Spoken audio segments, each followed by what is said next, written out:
It's been 1 year since I started YouTube, so I took some time to reflect and I wanted to share a few things that helped me on my YouTube journey. So I hope some of you might find this helpful, especially if you are thinking of starting YouTube or just got started on YouTube.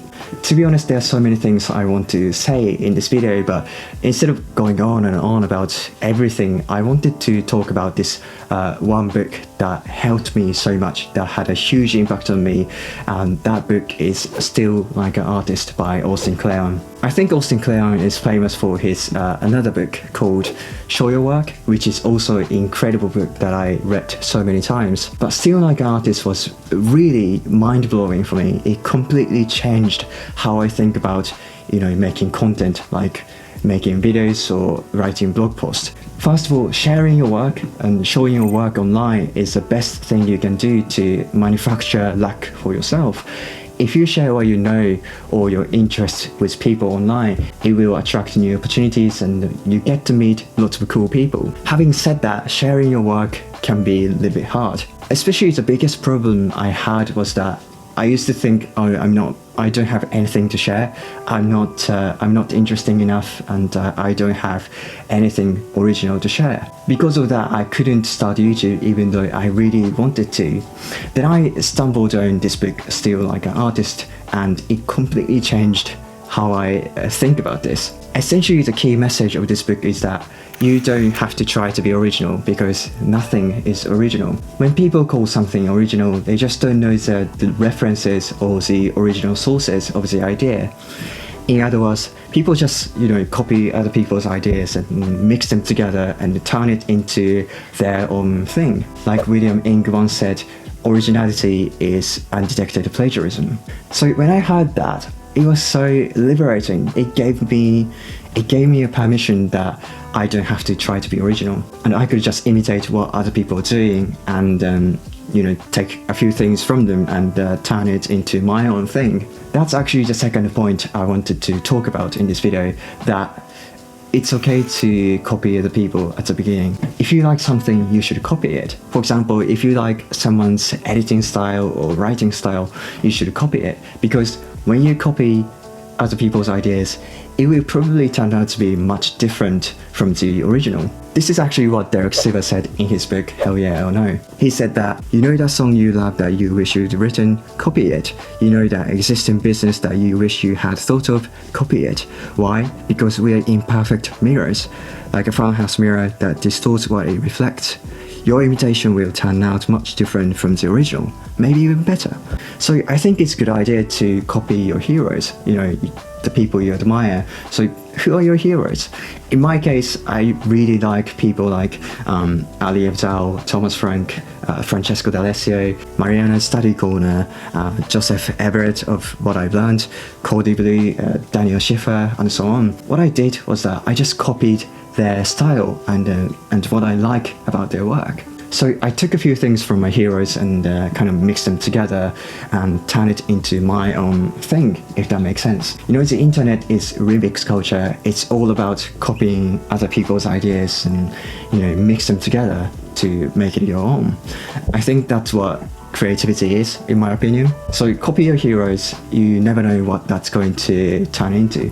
Speaking of your heroes, the third point I learned from this book is that it's important to surround yourself with people you admire, your heroes. There's a theory called the 5 chimp theory, which I talked about in my previous video. It essentially states that you are the average of the 5 people you spend the most time with. And some people even argue that your income is the average of the incomes of the 5 people you spend the most time with. And I think this rule applies to the quality of your ideas as well. Your idea is going to be the average of the ideas of the 5 people you spend the most time with. However, it's really difficult to meet people in person nowadays because of the virus. So I'm talking about the people you spend the most time with or interact with online, like on Twitter.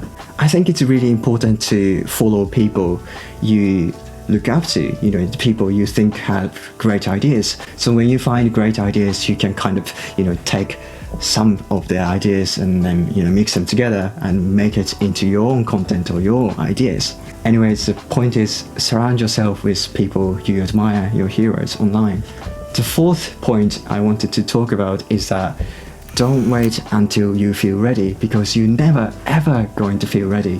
One of the problems I had before starting YouTube is that, I always thought, oh, I'm not ready yet because I still don't know my style, I still don't know the theme of the channel, so I'm going to start my YouTube channel once I figured those out. But the truth is, you're never going to be able to find your style or voice by sitting in a chair and thinking. You can only find your style by doing and practicing. Nobody knows their style in the beginning. We all learn by pretending to be our heroes. We learn by copying.